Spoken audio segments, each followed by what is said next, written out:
Venga, muchas gracias. Muchas gracias a todos por estar aquí y gracias a Fina por la invitación. Estaba notando recién unas cosas, traje pocas diapositivas porque lo que más me interesa es charlar con ustedes de esto que anoté aquí. Creo que estamos ante un problema que, más que científico o técnico, se ha transformado a lo largo de los años. Yo hace 23 que estoy con esto, en un problema moral, ético, mucho más que científico, ¿no? Donde hay miles de personas que están siendo de algún modo marginadas y maltratadas, ¿no? Sin necesidad, sin aparente necesidad. Esto afecta a porcentajes altos de la población. A ver, reconocido hay, cuando en medicina se habla ya de un tanto por ciento, estamos hablando de una cifra enorme de la población general. Se reconoce para fibromialgia un 2,5 aproximadamente en todos los países, para fatiga crónica un 0,5, un 0,7, sensibilidad química todavía no hay, pero si ustedes toman estadísticas de gente a la que se le ha preguntado si tenían molestias con los químicos y demás, este porcentaje llega a un 10, a un 15% en miles de personas que se han preguntado telefónicamente en Estados Unidos, Alemania y en otros lugares. Entonces estamos hablando de un problema de salud pública. Bien, y hay un tema moral instalado que es por qué pasan los 23 años y seguimos todavía hablando con gente que pretende decir que es psicológico, que no existe, cuando en realidad ya no tiene lugar esto, ¿no? ¿Cómo ocurre? Bueno, ocurre a través, yo diría, de dos mecanismos. Uno es psicologizar, ¿no? Es decir que en realidad no es decir que la causa es psicológica, es como decir que no pasa nada, ¿no? Porque no hay en ninguna clasificación psiquiátrica ninguna puntualización ni ninguna sistematización de esto, ¿no? Cuando dicen que es psicológico, dicen, bueno, no le pasa nada, ¿no? O con un esfuerzo sale de esto. La otra es fragmentar, ¿no? Esta es una manera de poder ejercer esta cuestión de agresión, verdaderamente. Una es decir que es psicológico o nada, y la otra es fragmentar, es decir, todo lo que es un conjunto, mostrarlo como pedacitos, ¿no? Uno tiene un colon irritable, o tiene tal alteración de esto, o tiene un problema de la vía respiratoria, darle otro diagnóstico, con lo cual queda neutralizado. Queda neutralizado un problema que requeriría de la atención del Estado. No es así, porque estoy hablando de un porcentaje en medicina que es obsceno, ¿eh? Ya si estuviera hablando del 3% de la población, estaría hablando de una cosa obscena en medicina, ¿ok? No, es mucha gente con enfermedades ambientales. En España puede haber unas 300.000 personas con diagnóstico de enfermedad debida al medio ambiente. Entonces, hablamos de muchísima gente. Y, bueno, me interesa sobre todo después de pasar estas pocas diapositivas, charlar de esto, ¿no? La idea es decir, bueno, señores, todas estas patologías que parecen fragmentadas, en realidad es una sola cosa, que es el síndrome de sensibilización central, que se manifiesta de distintas maneras y que requiere una atención inmediata por parte del Estado.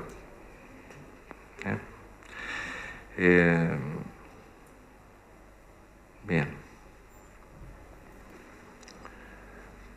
Por eso el título ¿no? Y en realidad pocas diapositivas y más que nada poder charlar después todas aquellas cosas que les surjan a ustedes, que estén dificultando de alguna manera, que sean dudas o que sean cosas que piensan diferente, para poder charlarlas, poder tratar de solucionarlas y poder tratar de integrar lo que pasa en la problemática de la fibromialgia, de la fatiga crónica, de la sensibilidad química y de todas las otras que están involucradas, que son muchas. Ahora que estuve en la Argentina, estuve con gente, por ejemplo, de autismo, gente que trataba chicos con autismo y que también tiene relación con esto y, bueno, muchas cosas más. muchas cosas más serias, con base científica. Entonces, no, claro, si se fragmenta, se puede decir que no pasa nada y seguir haciendo cada cual lo que se le da la gana. Este es el mecanismo, la forma de hacerlo es fragmentarlo. Entonces, claro, uno no ve nada, ¿no? O decir que la gente se lo inventa. Son las dos maneras. Bueno, corto, lo voy a tratar de hacerlo más corto para que podamos hablar, ¿no?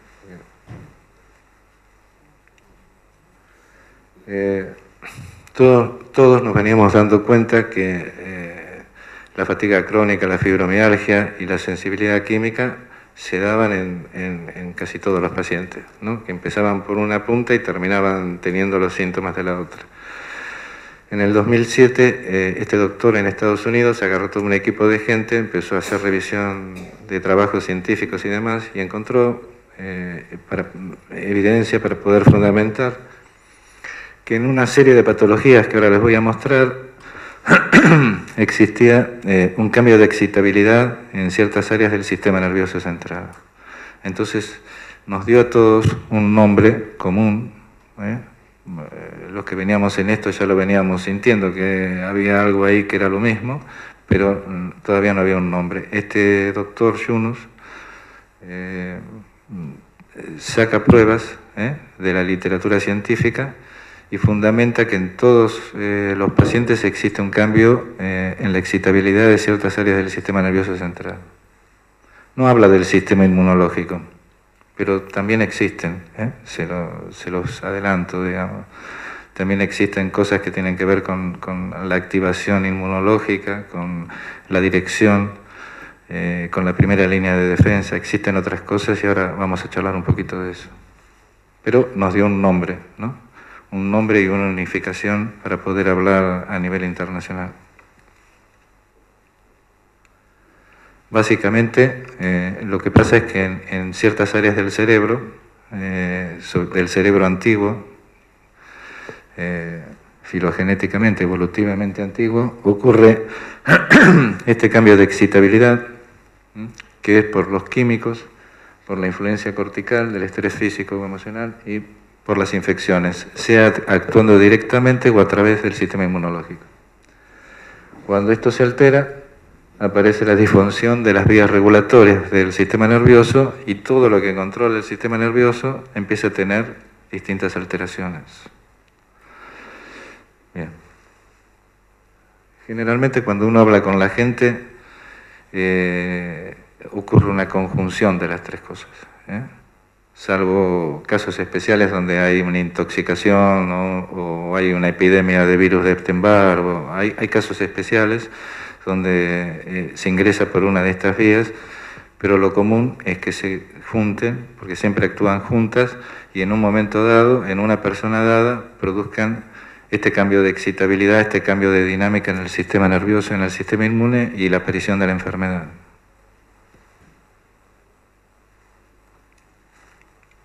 Bueno, esta es sacada de internet que uso hace muchos años, es para decir que todo lo que controla el sistema nervioso en realidad se empieza a alterar. Es la regulación de la temperatura, la concentración, cómo se mueve el intestino, cómo está la vía respiratoria, todo el sistema cardiovascular y la presión, o sea, los mareos, las palpitaciones, todo eso que ocurre, todo se controla desde la misma área, las contracturas musculares, lo que pasa en el oído y en el ojo, donde hay músculos también, y hay problemas de visión y acúfenos y demás, o sea, muchas cosas que se controlan desde ahí. Y ahora después les comento porque esto es solo el sistema de las neuronas, pero está también lo inmunológico.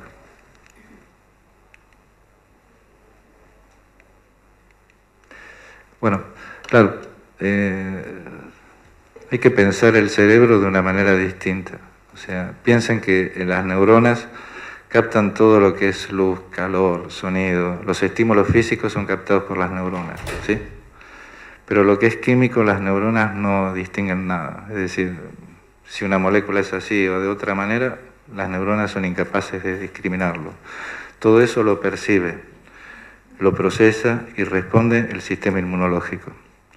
Quiere decir que el sistema inmune y las neuronas, lo que llamamos normalmente el cerebro, en realidad son una misma cosa que mira en la parte más grande física y en la parte molecular. Al mismo tiempo siempre van juntos, no hay separación, no es que hay una bolita que pega de uno en otro.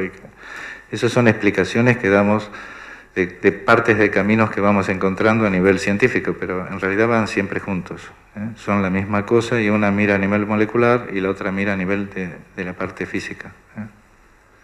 Y si hay un estímulo que afecta el sistema inmunológico, igual que en el sistema nervioso, ocurre un daño, se comunican con sustancias que influyen a nivel del sistema nervioso, y el sistema nervioso también emite una respuesta, y esto ocurre siempre, constantemente, en todos nosotros. Hay alteraciones, o sea, el sistema inmunológico está trabajando para defendernos de las cosas del exterior, el sistema nervioso de neuronas está viendo la manera de que nos adaptemos mejor al ambiente, ¿sí? Y se están comunicando entre ellos continuamente. La enfermedad es cuando esta dinámica se altera. En un paciente dado, en un momento determinado, esos tres factores se juntan y este movimiento normal cambia. Bueno, no sé por qué. O sea, son tres las razones básicas siempre: las infecciones, los químicos y la acción de la corteza. Y decirles también que ocurren cuando este movimiento cambia, así como el sistema nervioso se vuelve loco y empiezan a aparecer un montón de cosas del control vegetativo, en el sistema inmune también empiezan a aparecer fenómenos de hipersensibilidad, no solo alergia, que es lo que normalmente hablamos. Normalmente hablamos de cosas mediadas por inmunoglobulina E. La alergia, así como normalmente la van todos a nombrar y a entender, es inmunoglobulina E, que produce una reacción no deseada, ¿sí? Pero hay 4 mecanismos de hipersensibilidad. Y esto es importante porque a nivel digestivo los pacientes suelen tener bastantes problemas. Le miden la inmunoglobulina E y, bueno, salen resultados que no explican para nada lo que está pasando. Falta mucho más porque hay 3 mecanismos más de hipersensibilidad. ¿De acuerdo? Y porque muchas cosas se producen en ese paciente porque el movimiento y la secreción está alterado. Entonces, aunque uno le mida la inmunoglobulina E, no puede encontrar la solución, ¿sí? Hay que ver más inmunológico y considerar también lo que está pasando en la cabeza. A nivel digestivo esto tiene mucha importancia. La hipersensibilidad, la autoinmunidad también, porque aparecen síndromes poliglandulares, de los cuales muchos con hipotiroidismo, pero también con daño de las adrenales, en fin, aparecen anticuerpos contra el propio cuerpo que no deberían estar, ¿sí? Y claro, piensen que si en un paciente aparece un anticuerpo antitiroideo y tiene hipotiroidismo, esto puede representar para esa señora o ese señor un año de estar siendo tratado por hipotiroidismo, ¿no? El señor venía cansado, con dificultades para concentrarse, qué sé yo, de pronto aparece el hipotiroidismo y dicen, pum, es la tiroides, venga a tomar tiroxina. Esto retrasa mucho el diagnóstico si no se tiene en cuenta. Bueno, y claro, el sistema inmunológico, sobre todo en la parte celular, la que nos defiende de los virus y de los hongos, se ve alterado. Entonces son más frecuentes los resfríos, más frecuentes las candidiasis, los problemas vaginales. Bueno. Todas estas cosas, que son muchas, si las vemos por pedacitos, no nos dicen nada, ¿no? Podemos estar perdidos en eso, haciendo pruebas, tomando tratamientos y demás, sin salir jamás del problema, porque el problema es un problema dinámico de la relación entre el sistema nervioso y el sistema inmune que se alteró. Lo otro son como huellas que va dejando y daños colaterales que van ocurriendo, y cuanto más pase en hacer el diagnóstico, más daños ocurren también en la gente, ¿no? Esto es lo que definió Yunus como pertenecientes al síndrome de sensibilización central. Están el síndrome de sensibilidad química, la fibromialgia, la fatiga crónica, Pero vean, el colon irritable, problemas que tienen que ver, normalmente son tratados todos estos como patologías separadas. Y la lista es más, o sea, en realidad esto es lo que publicó Yunus en el 2007, pero cuando uno trata clínicamente a los pacientes, ven que muchos problemas de conducta en los niños tienen que ver, muchos problemas endocrino-metabólicos cambian, como puede ser el ejemplo de la diabetes. En fin, hay muchas cosas más, amenorreas. Cuando yo me recibí de médico, la menopausia precoz era rara, era excepcional. No había tanta como hay ahora. Ahora es común escuchar que hay menopausias precoces, relativamente se escucha. Mujeres de 40 años que dejan de menstruar o tienen ciclos irregulares. Esto es común. Antes no. Hace 25 años no. ¿Okay? Por eso hay mucho más de lo que yo nos puso acá y es muy importante. Bueno, y acá no está poniendo todas las cuestiones que tienen que ver con el sistema inmune, ¿no? Muestro esta diapositiva para decir que, bueno, que todas las diferencias que ustedes puedan escuchar entre los distintos profesionales, en realidad hay que intentar verlas juntas, ¿no? Y entender que la sensibilización central es como el tronco de un árbol donde después salen innumerables ramas, no solo estas tres. Yo podría poner muchas ramas más, tantas como enfermedades quiera definir dentro de lo que es este síndrome, que no lo es todo, pero hay muchas que están implicadas. Y claro, yo puedo decir cosas separadas de cada una de las ramas. Lo que no puedo decir es que no forman parte del mismo árbol. O sea, si digo cosas como si fueran ramas por separado, cometo un grave error en cuanto al tratamiento. No puedo hacer el diagnóstico bien y, por supuesto, si no hago el diagnóstico no lo puedo tratar correctamente. Entonces, porque han aparecido... Miren, a ver, hace poco, hace un año, apareció un trabajo en Estados Unidos diciendo que habían descubierto en los shunts arteriovenosos mayor cantidad de aferencias nociceptivas y demás. Bueno, muy bien, como posible causa de la fibromialgia. Bien, uno lee eso después de 23 años y piensa que es más una consecuencia que la causa, ¿no? Porque si no, el paciente le debería doler siempre el simple sentido común, ¿no? Si es un problema que parte de la periferia, eso se debería mantener. No puede ser que cambien los puntos y el mismo colegio de reumatología ha eliminado la cuestión de los puntos porque se dio cuenta que variaba y que un paciente con estos síndromes, fibromialgia, en el caso del Colegio de Reumatología americano, claro, a veces tenía 9 puntos, pero sabían ellos que era un paciente con fibromialgia. Entonces, en el 2010 cambiaron los criterios y ya no piden más 11 de 18 puntos, sino hacen una escala distinta de extensión del dolor y de gravedad de los síntomas, porque obviamente los criterios no daban cuenta de la realidad. Y bueno, tuvieron que cambiar los diagnósticos. Así como se hizo en fatiga crónica, que tuvieron que incluir todas las cuestiones neurovegetativas, ¿no? Entonces, se pueden decir cosas, se pueden decir que un paciente con fibromialgia es distinto a un paciente con fatiga crónica. Bueno, se puede decir que cosas distintas de cada uno de ellos. Lo que no se puede olvidar es que forman parte de lo mismo, ¿no?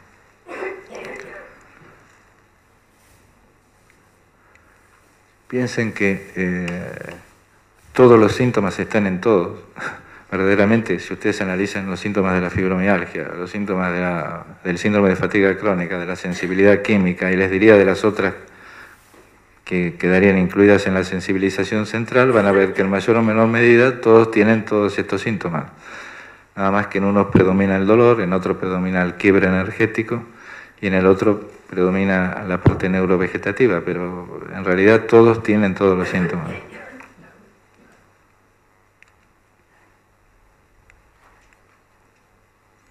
Bueno, acá puse esta diapositiva de la fibromialgia, pero podría haber puesto, no quiero cargar, ¿no?, con el síndrome de fatiga crónica, la sensibilidad química, y sobre todo porque en fibromialgia donde a nivel gubernamental todo el mundo está más tranquilo, ¿no? Yo viví la efervescencia de la fibromialgia cuando luchaban por conseguir un reconocimiento y vi a través de los años, estoy viendo, cómo ya está todo muy tranquilo con respecto a la fibromialgia, ¿no? Es decir, bueno, cualquier médico de atención primaria en este momento sabe que si viene un paciente con fibromialgia, emite una orden de fluoxetina o paroxetina, emite una orden de fisioterapia y emite una orden para terapia cognitivo-conductual y se acabó la historia.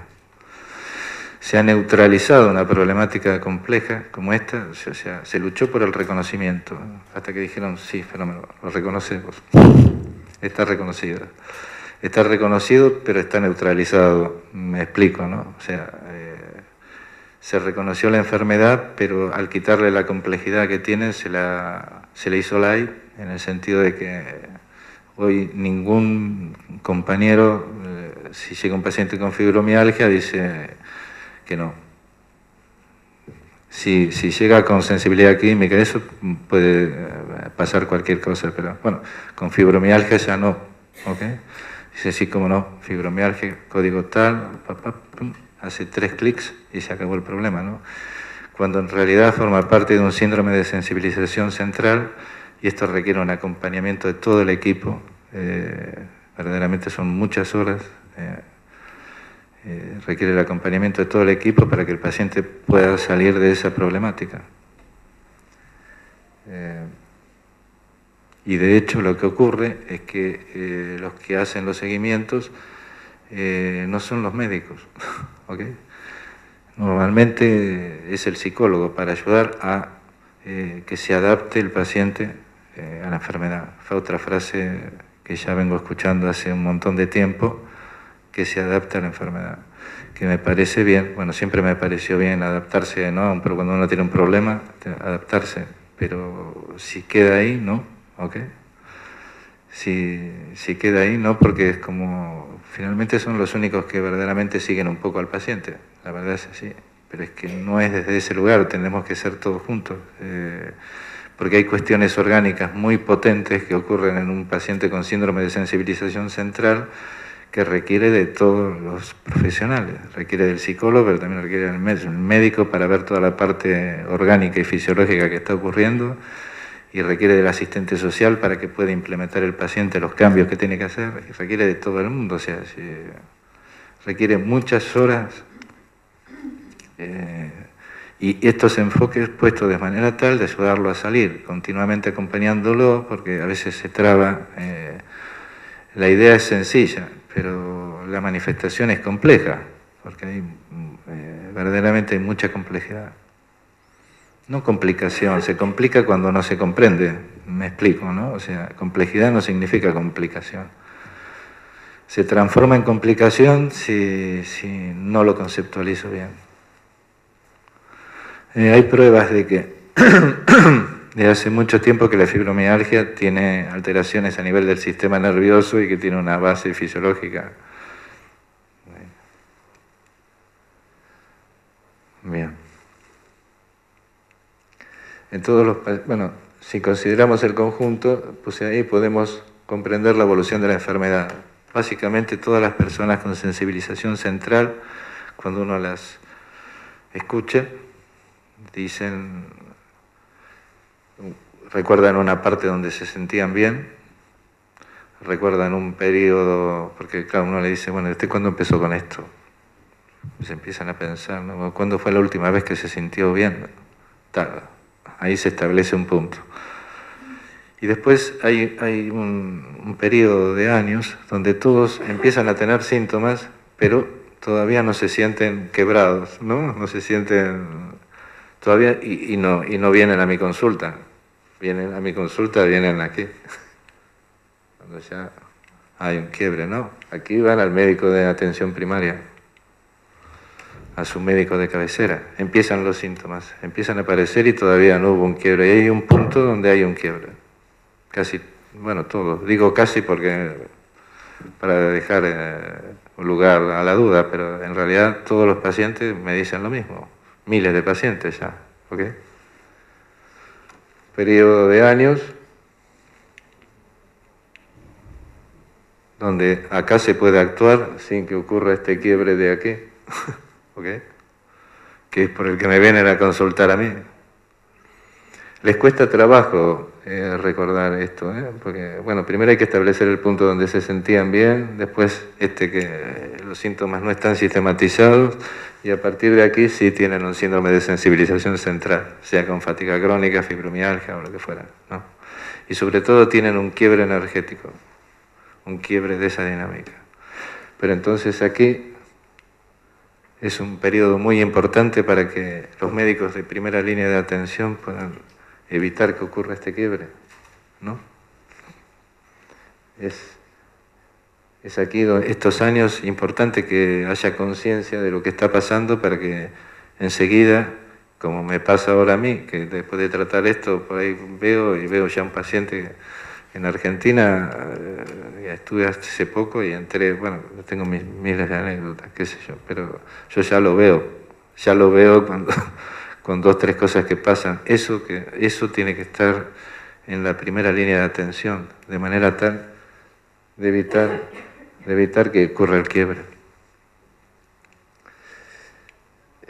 Bueno, esto que dice, si yo quiero hacerle bien al árbol, no le voy a tirar agua en las ramas, ¿no? Lo riego en el tronco. Entonces, el tratamiento tiene que estar focalizado al concepto de sensibilización central. Se está haciendo un tratamiento generalmente sintomático o que tiene que ver con el tratamiento del dolor, que está bien, ¿no? O sea, no es que no sirva, pero si se lo contextualiza correctamente, ¿no? Es decir, yo apunto a la sensibilización central. Si en un momento el dolor, la energía, la oxidorreducción, la inmunología o lo que fuera se salen del marco de lo que es normal, intervengo. ¿De acuerdo? Pero el concepto general que sigo es el de la sensibilización central. Voy a regar el tronco, ¿no? Si trato la rama del dolor extremo, no voy a curar el árbol, no me puedo ir a una punta en el tratamiento, o sea, tengo que repensar todos estos tratamientos para poder apuntar a la sensibilización central. Bueno, acá es el tratamiento actual de la fibromialgia, con el manejo del dolor, el manejo del sueño, soporte psicológico, tratamiento de las patologías asociadas y otros tratamientos que es interesante porque empiezan a ver con el sistema detoxificante, con el tema de los antioxidantes, empieza a haber muchos trabajos donde ya se habla de mejorías en fibromialgia, ¿no? ¿Por qué? Noten que esto ya va marcando de alguna manera que estamos hablando de un proceso que es global, no de un paciente que tiene dolor de causa desconocida. Estamos hablando de un proceso global donde las evidencias están mostrando que en la medida que uno lo ve en forma general y en forma unificada, el paciente mejora. Pero bueno, esto todavía no forma parte de lo que hace un centro de atención. Yo, sobre todo, tengo mucha experiencia en lo que es el control ambiental, que es decir, cuando uno deja de agredir, como decía yo, ¿no? Cuando uno deja de agredir al organismo con los químicos extraños, con los químicos de síntesis, sobre todo provenientes del petróleo, el cuerpo reacciona de una manera tan potente, autoorganizándose, estas dinámicas que son complejas, que lentamente con los años empecé a ver que esto era un tratamiento en sí y era como un marco para poder ubicar el resto de los tratamientos que se estaban proponiendo.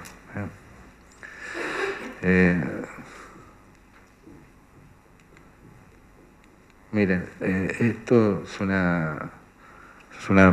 Ya no uso más estas planillas, esta la habíamos hecho con mi hija. Esta Esta es la primera planilla de una señora que empezó el control ambiental en Cataluña. Puntúa sus síntomas. Fíjense que la última planilla, la puntuación es más bajita, y acá la señora pone: hace 15 días que no tomo tramadol, ¿no? Es una señora que venía con fibromialgia, venía siendo tratada con tramadol, bueno, con derivados de opiáceos, con toda la batería de cosas que cuesta mucho sacar porque algunas son adictivas, ¿no? O sea, sobre todo los que derivan de la morfina. Vino y me dio las hojas, vino a la consulta.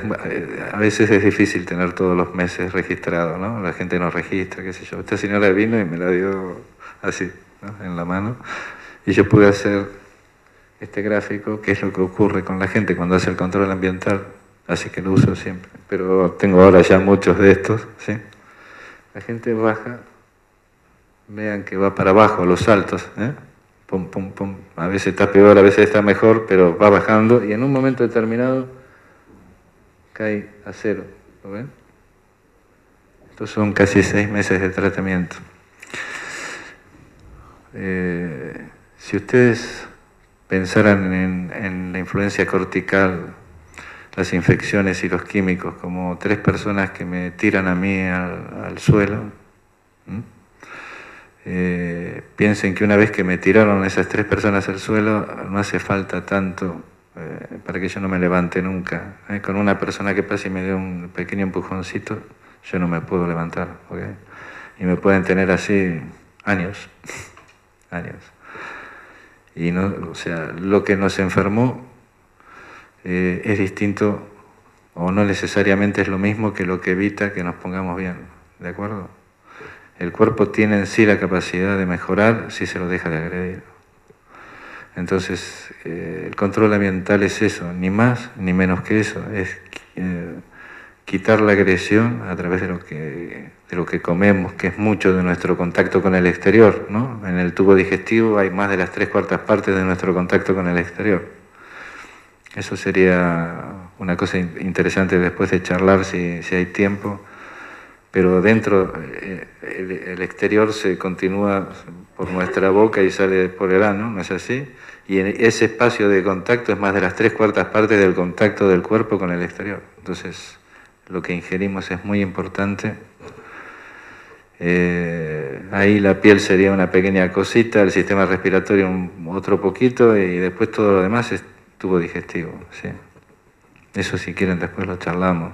Muy importante lo que pasa a nivel digestivo. Entonces, control ambiental es cuidar lo que comemos, que no tenga químicos extraños, insecticidas, aditivos, y también lo que respiramos y lo que tocamos, ¿no? Y nos da, además de ser un tratamiento muy poderoso, porque este fue el único tratamiento en esta paciente y en muchas otras, nos da una base para poder incluir las otras intervenciones verdaderamente y que nos sirvan, ¿no?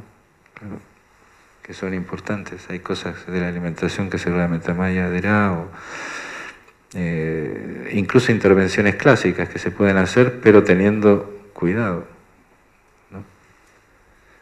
Considerando que es una persona que tiene un área hipersensible, un sistema inmunológico alterado, y acompañando este movimiento de autoorganización de la persona. Entonces, actúo inteligentemente, no voy torpemente. Una persona que se está tratando de levantar y ¡pum!, trato de ver cómo es que se está levantando esa persona en especial, con sus problemas, su historia y sus cosas, y ahí se interviene, ¿no es así? Es una readecuación de las cosas.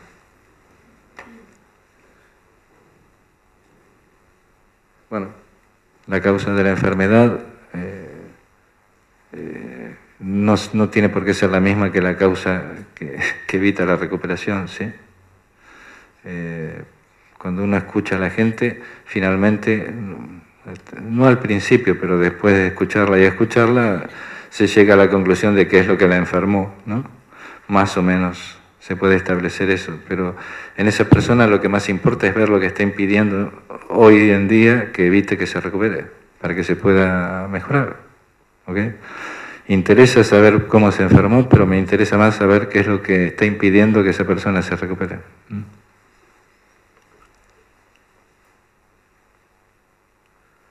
Bueno, control ambiental lo charlamos después, todo lo que quieran. La dieta, minimizar la polución en el ambiente interior y protegerse de la polución exterior, lo que estamos diciendo, sobre todo de los productos que derivan de hidrocarburos. O sea, tener cuidado con comida orgánica, tener cuidado en el lugar donde vivimos, tratar de no exponernos a los solventes, a los perfumes, a los ambientadores, a los suavizantes, las cosas que nosotros podemos evitar, y tener cuidado en el medio exterior, todo lo que podamos,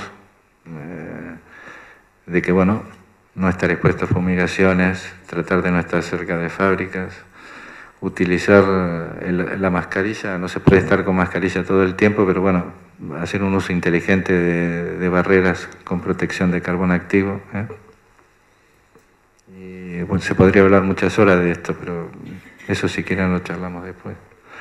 Lo cierto es que cuando uno realiza esta intervención terapéutica, se produce un cambio muy potente, y es un cambio que permite operar después interviniendo para las distintas cosas que necesita el paciente, ¿sí?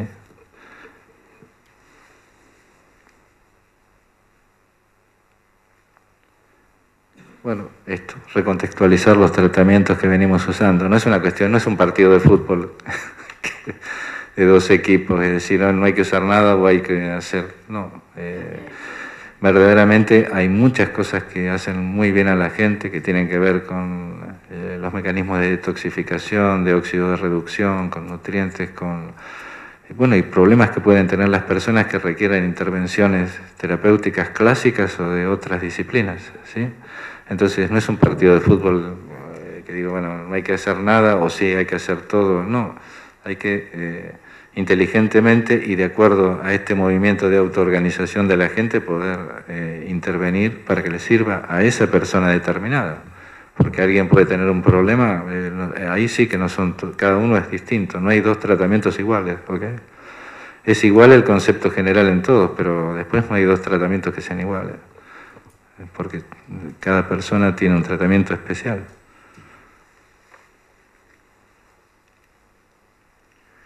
Bueno, y una última diapositiva puse del problema del enmascaramiento. En el sistema nervioso central, cada químico al que estamos expuestos, sea porque lo comemos o lo respiramos, produce un estímulo y una depresión.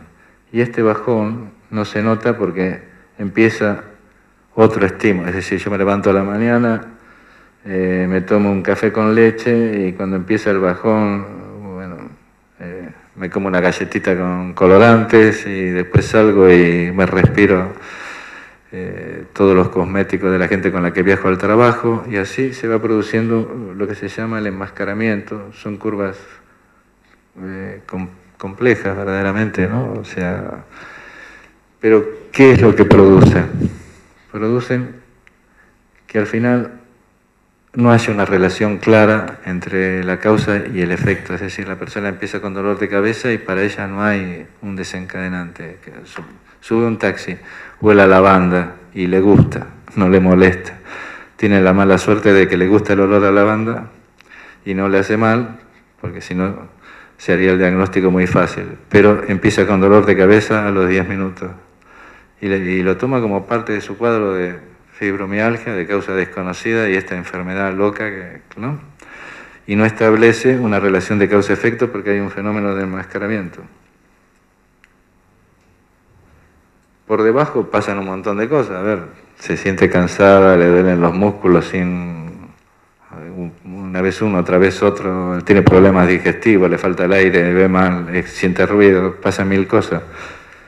Pero no puede establecer la relación de causa-efecto por el fenómeno de enmascaramiento. Ese es un problema muy grande. Al principio le preguntaba a la gente si le molestaban los olores, cuando empecé a meterme en lo de la sensibilidad química, y después ya sí, le hago la pregunta, ¿le molestan los olores? Porque ya eso es obvio, ¿no? Pero después empiezo, digo, bueno, preste atención, por favor. Esta primera vez no, pero las veces que vienen, preste atención si después de estar expuesta a un olor, a una cosa, le viene un síntoma, porque por ahí no le molesta, ¿ok? Por ahí no dice, no me molesta. Hay una mala conceptualización del tema de la acción de los químicos, pensando que a la gente le tiene que molestar el químico. Hay gente que dice que los olores o tal cosa no cargan gasolina porque les hace mal, en fin, van teniendo conductas de evitación y demás. Y hay gente que le molesta y realmente puede decirlo, pero hay otras que les gusta. Qué sé yo puedo, les gustan incluso les gustan los olores, ¿no? Que le están produciendo síntomas.